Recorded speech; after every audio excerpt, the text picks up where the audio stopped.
In the spring of 1453, the skies over Eastern Europe darkened. Constantinople, for centuries the center of Orthodox Christianity, was besieged. The story of the city's fall is still told by Turkish puppet masters. Ah Karagöz'üm ah, beni o günlere götürdün. You know how difficult it was to capture Istanbul. Thousands of people died on both sides. Let us now close our eyes and imagine how it happened. The walls and ramparts of the city were 1,000 years old. They were all that protected the Christians from the Islamic storm that now surrounded them. The Ottomans. Their army was 100,000 strong. It was led by a 21-year-old prince, Mehmed Khan.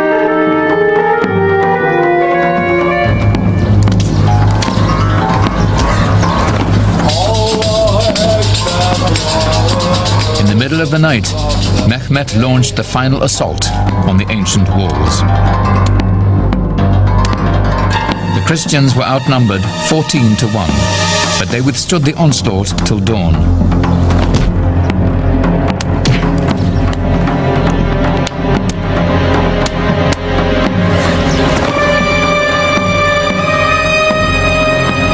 Then a small group of Ottoman soldiers swam up a sewer and raised the flag on the battlements.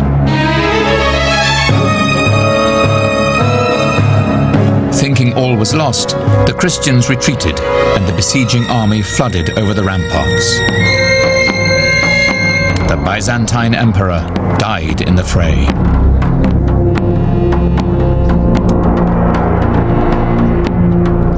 Mehmed entered the city on a white horse and rode straight to the church of Hagia Sophia.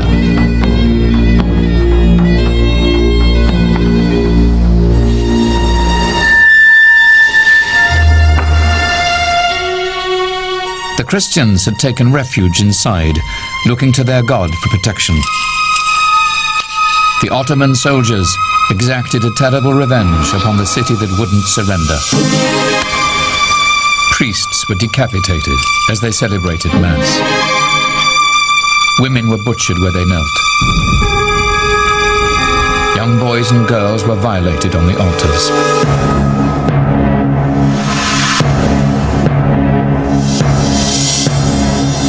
Seeing the carnage, Mehmed wept. He ordered the destruction to end. The church became a mosque, the cornerstone of his new capital. Today, Turkish poets celebrate Mehmed's life. Tarihlerde destanım var, hem şerefim hem şanım var. İnsanlığa paha biçtim, insanlığa paha biçtim. Doğruyu gerçeği seçtim, çağ kapadım bir çağ açtım. Fatih Sultan Mehmed Hanım, Fatih Sultan Mehmed Hanım.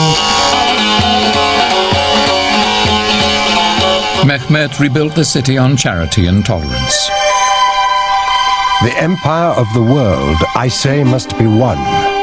To make this unity, there is no place more worthy than Constantinople. Attached to each new mosque was a soup kitchen, feeding 10,000 a day.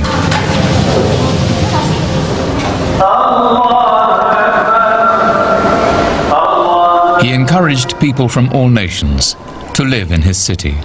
In just 80 years, the population rose tenfold.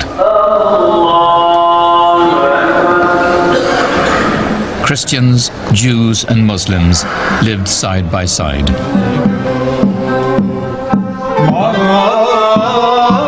This tolerance was embodied in his treatment of the whirling dervishes. Mehmed built a prayer hall for this wandering Muslim sect, and here they worshipped God through music, spinning themselves into ecstasy.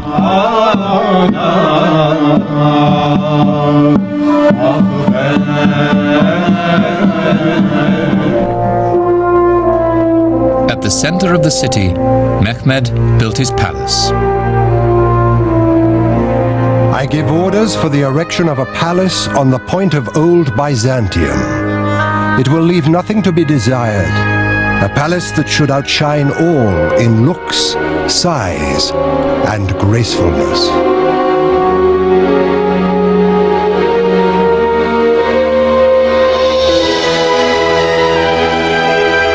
From this epicenter, the Ottoman Empire grew. Straddling Europe and Asia, their realm soon stretched from the Danube to the Euphrates, following rich trade routes. These roads carried an Ottoman obsession: food. In the vast kitchens of the palace, the cooks were challenged to invent new dishes. From the corners of the empire, produce came. Aubergines from Persia, oranges from Jordan, dates from Egypt. And a new exotic bean arrived from Yemen: coffee. You roast the beans in a pan. You cook them yourself. They come from plants a long way away.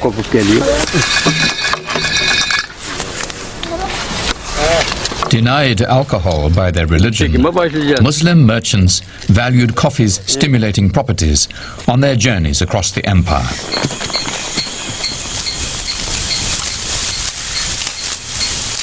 To the lands they conquered, the Ottomans brought peace and a new prosperity.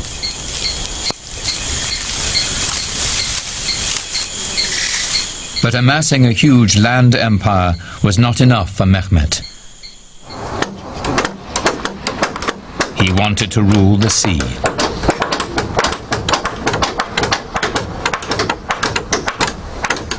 Mehmed struck against the greatest naval power of the age: Venice.